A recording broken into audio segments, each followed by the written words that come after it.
So you see even more harass coming in from the Razor here. Judging back in the mid lane here, we're going to see even more gank going in the top lane here. There's a hasted Dazzle going for that Windrunner. That Dazzle's been grabbing every single rune, and we are going to see Enchantress to come around. There's a Grit Shackle shot to stop him, but oh, there's a Shockwave. If there's going to be Enchant is going to be, no, not Enchant. There's a Poison Touch, and it's going to bring off the Windrunner. Meanwhile, in the mid lane here, I think we saw 820 grabbing a kill on that Vengeful Spirit. So not all is lost for EHome just yet, but they are really behind at this point. This is 4-1 in favor of DTS. 2 towers being taken down by DTS as well. So this early game advantage is firmly in the control of DTS, and I mean, with that advantage, that's a pretty big advantage in terms of, I guess, the high skill, the level of skill that is involved. I think that might even be a decisive advantage, but it's a little bit too early to tell. Razor farming to his heart's content, 37 and 18 at this point. I'm not too sure what he's going for. Ganga is going to come in for that Syllabur. Syllabur is going to get killed before he turns 6, which is pretty crucial because level 6 Syllabur is going to pick up that true form, which allows him to get a pretty big boost of HP if he use it before he gets ganked. So that is a pretty good gank coming from EHome, and EHome needs more of this, right? The top 2 lane is just getting completely raped. I'm not even too sure whether this is a conscious decision made by DTS to kind of just put the Syllabur on the bottom lane, let him just weather the storm by himself, and in exchange you're gonna dominate the rest of the lanes. Which they are doing just that, trying to push that mid lane here. Good defensive spells being casted by both by the Shadow Fiend and the Earthshaker. Looks like this tower is going to be in trouble. Crystal Maiden, Blasted Nova. Let's see if there's going to be anyone going for the deny here. The tower extremely low HP, 64 HP, 31 HP, but looks like the art style is going to last it. It looks like these guys are split up. Oh my gosh, Shadow Fiend in such a bad position. He is going to get Impetus walked to death by the art style. And now Crystal Maiden now in trouble. There's another hasted Dazzle. Dazzle is just rune hacking at this point, grabbing every single rune in the game. Crystal Maiden trying to suicide, but it's going to feed a double kill to Art Style. Art Style just playing so well at this point. He's at 4-0 of a roaming hero, and he does have treads. Wow, treads and a point booster already finished on Art Style. And he's just showing us how to play a jungle Enchantress. And it kind of like, his score makes him look really good, but you gotta keep in mind that it's also his team corresponding really well in terms of the aggressive ganks that they've been carrying out, specifically having the observer ward being placed behind towers and whatnot. Good map awareness by 357, seeing the observer ward being placed, and it's gonna use the sentry ward to counter that. That was exactly 3 minutes ago. We do see Panda gonna come in, and Panda is going to go to gank the Shadow Fiend. Shadow Fiend is going to be completely trouble. There is that split form from the Panda, and they are going to pick up Shadow Fiend. Dandy on a killing spree, so my god, these guys just owning phase as we see some spells being necessarily used in the mid lane here, but never mind that. Looking at the bottom here, very good observer ward being placed by EHome is going to pretty much protect that King J, because the only suitable gank that is going to be coming into the Razor is going to be teleport ganks, and that observer ward in the back is going to keep him safe. Going to the Scourge Vision is going to have him seize the tower, so any TP is going to be safe. But meanwhile, looking at the mid lane, this is where all the action are. The Earthshaker completely in trouble. Earthshaker gets picked off, and we do see Dandy picking up a dominating streak. Meanwhile, Enchantress Orb Walking doing so much damage at this point. Enchantress going for Aga. My god, it's 700 range is going to be the new Aga upgrade on the Enchantress. And with that range, I heard Impetus is going to be so damaging. And keep in mind, Enchantress is one of those heroes that does so good against heroes that has less, a smaller HP pool or a lower damage pool, because her ability, her natural ability to tank and her natural ability to DPS. If she's dealing with low HP enemy and low level enemies, she could just tear them to shreds, as we see them doing right now. And wow, this Venge actually barely living with like 20 or so HP. Meanwhile, finally, we do see EHome taking their first tower 10 minutes into the game, but they are still 2 towers and a lot of map control down. And I think they need a lot of, I don't even know what they need. They need some big team fights to turn in their favor. They need this Razor to be extremely farmed. This Razor seems like he's going to go for Vanguard. Like, this is a very 6.6A-esque play, but I'm not too sure this is going to be enough to carry them back into a advantageous position. Now, but if one thing the Chinese could do, that is gonna be turtle. They turtle like no other. So if these guys could turtle up to very late, we are gonna see the Scourge does have the better late game with the Windrunner, Shadow Fiend, and a Razor. I mean, the Syllaber could be a late game powerhouse, but judging from his farm so far, he's not really delivering. And looks like Lone Druid has a headdress. I'm not too sure whether he's just getting the headdress for the heal, just for the Syllaber.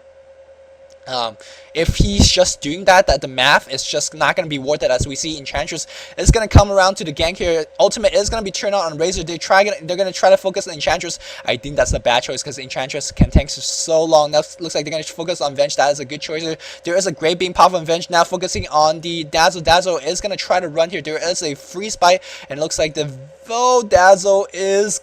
No, Dazzle doesn't die, and this is what I mean by cock tease heroes all living low HP. And looks like this Earthshaker now is gonna die himself. Not enough damage for the walk, Impetus walk. There is the Impetus, one more hit. Oh, there's a Salving pop.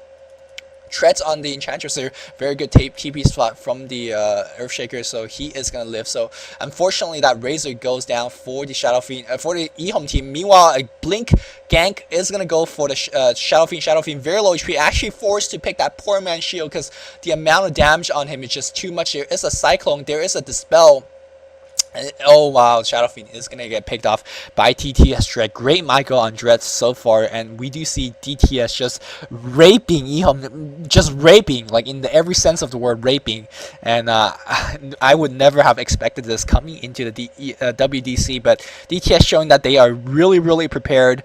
All chatting in the LAN. Wow, that's I don't know what to make of that, but generally, you don't see things like that, but I think DTS are feeling extremely comfortable. They are in a great advantageous position. They are pwning the Chinese in their home court, right? So there's a lot of rumor being talked about how if EHome doesn't win or if a Chinese team doesn't win the WDC, EHome is just gonna disband because they're gonna be too disgraced. But judging from how things are gonna go, DTS showing that they have what it takes to win the game, and I think EHome and a lot of Chinese fans are going to be in big trouble. So far, they are going to be in big trouble as well. Razor actually taking some damage. Now we do see the Razor pick is going to turn into fruition, right? It just be so hard to gank him because a lot of the ganking capability coming from the Sentinel is just single target spells, such as the enchant, such as the poison touch, such as the magic missile, and the unstable current from the Razor is going to do a lot in terms of nullifying that. Looks like both teams are going to trade tower. DTS Dread did pick up the tower in the top lane. Looks like there is going to be some reinforcement coming in to defend the top tower. So DTS, despite taking a lot of towers on their own, they are doing a very good job in terms of protecting their towers as well. This is very not Chinese-esque play. Chinese plays, they like to trade towers, as we do see a Blink initiation going for the Earthshaker. Earthshaker is probably going to go down. There is an enchant on him, so he's moving very slowly here. Minus armor is going to cast it, and there's a magic missile. So EHome just out of position in every single fight and outnumbered in every single fight. Now Crystal Maiden is going to go down. Weave is already casted, so very low armor. Look at that Windrunner armor, right? She's just extremely low. Looks like Windrunner is barely going to live out at this point, but oh no, they are going to just go die for it. Why the hell not if you're winning so much here? DTS Stendi picks up a double kill, and they are just routing the EHome in their home crowd. If I cannot imagine how the Chinese crowd watching live would have been right now. I would reckon the crowd would be silent at this point,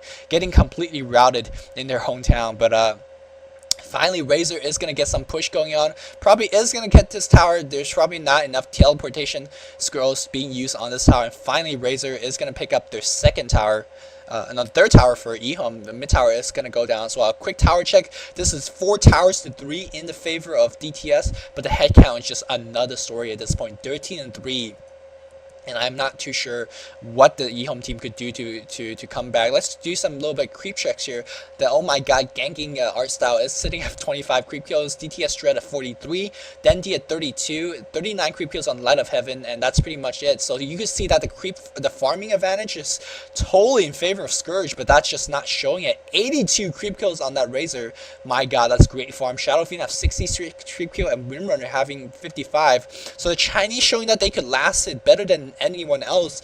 But the fact that they cannot stay alive is they are just losing so much gold just by dying, and those creep kills just it's not gonna be a lot. It's not gonna be meaningful because they're just dying so much. Let me see how the Scourge is doing in terms of item progression. We do see have Vanguard being finished on the Razor. Shadow Fiend have BOT. Wow, BOT. That is a very old school Shadow Fiend. Remember like 0.4 AB Shadow Fiends? This is antediluvian, man. That's a word I learned from Ian James Barnett. If you don't know what that means, look it up. Antediluvian build on that Shadow Fiend. We do see Crystal Maiden have going for Strength Shreds. Razor have, oh no, I already talked about Razor. Earthshaker is gonna have nothing. He does have a Bracer, and of course Windrunner having some face boots and gonna go for that. Mecha. I'm gonna check that Syllabare. I want to see what that headdress has been turned into. Looks like Mecha Syllabare. Holy crap, Mecha Syllabare. I've never seen that in my life. Okay, why the hell not, right? Mecha Syllabare. I thought that was pipe when I first saw that, but I mean, I guess it heals your bear too, and it's not a bad item for your team. And it's in this case, it's better than a Vanguard if you have a lot of HP already, so you don't really need the HP that the Vanguard already provides. And it looks like now we are going to see some tower trades here. Sentinel going for the mid tower. I don't think they can though. Scourge going for the bottom tower. Maybe the Scourge, Sentinel going for a 2-for-1 trade. I think they could do it. The pushing power on Sentinel is just insane, and they are going to go for a 2-for-1 trade. But meanwhile, Windrunner is going to put some pressure on the top lane as well. So in the span of a couple of minutes, they are going to trade so many towers here. But the most important thing is that Scourge has lost all of their exterior towers. I repeat, Scourge has lost all of their exterior towers, and they're in danger of being pushed on their bot racks as well. And this is going to give the Sentinel team so much map control, and they are going to go in for this push. That demolish on that Syllabare is going to do so much on that tower. We do see Glyph being casted, the Earthshaker popping his Fisher, a lot of AoE stun being casted, and there is the Blink Strike going to go in on that Shadow Fiend. Shadow Fiend pops the haste ring, but it looks like this Crystal Maiden is going to be in trouble. Crystal Maiden does go down. Earthshaker drops his ultimate, not doing too much damage at this point. They should really focus down on that Enchantress or something, or yeah, they are just being breached. 18 minutes in the game. This is Rax team time, baby, and 4 heroes still alive. Buys back from the Earthshaker. Shadow Fiend trying to use his ult gets cancelled, but he finally cast it, but he is going to try to kill him off. Looks like Shadow Fiend is on the run here, and I think DTS has just a little bit overextended himself. Really great play by burning him, grabbing a triple kill before he dies, but looks like they are going to try to focus now on the Panda. Panda is going to be completely in trouble. There's really no way for that Panda to live there. So really good turnaround coming from EHome. This is exactly what they need. I think DTS got a little bit of over-aggressive, but I mean, this is exactly the human nature that I talked about in DCTH number 5, I think, the number 5, I believe. When you're winning really much in DTS like this, you just become too over-aggressive. And I think EHome took great advantage of that. But really, judging from EHome's point of view, I think they really would have won that. I'm not too sure exactly what went wrong. I think they just dived too deeply and allowed that Spirit Tower at level 3 just do too much damage. Shadow Fiend was able to do his ultimate. Earthshaker was able to do his ultimate, and that did a lot of AoE damage. So this is exactly what the Scourge team needs, and let's see if anything will come out of that. We do see the mecha already finished on the Windrunner. Another Bracer is going to be added to the Earthshaker's inventory, and I think we are going to see that very kind of Chinese-ish Earthshaker build, which is skipping the Blink Dagger altogether. Just gets so much HP so that he can just fucking walk in and press C and own you. But let's see if he's going to go for a late Blink Dagger or not.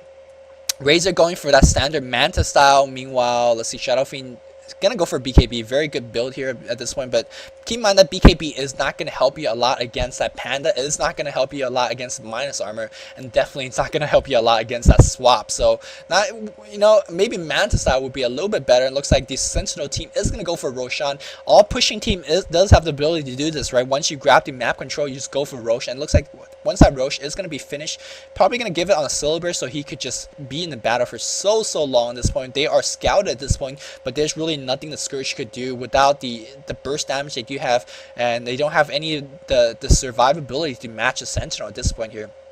Wow, looks like Enchantress is going to go for the Aegis instead. Very interesting play. They traded the Aegis for the tower, which is, I guess, an okay trade. But finally, we do see both teams finally even on the tower count. But the Enchantress already having Aga finished. Look at her attack range. We are seeing 700 attack range. That is just insane. He could just orb walk so easily. And the Aghaman Scepter is going to give her a lot of extra HP and mana as well, and which is very important for a very low HP hero, such as the Enchantress. EHome now trying to vie for some map control. Let's check out how the Sentinel is farming at this point. Sentinel Panda does have his Blink Dagger finish going for that ag stick of his own. Panda, oh no, the bear does have Mecha, and I can't see where the hell is the Spirit Bear.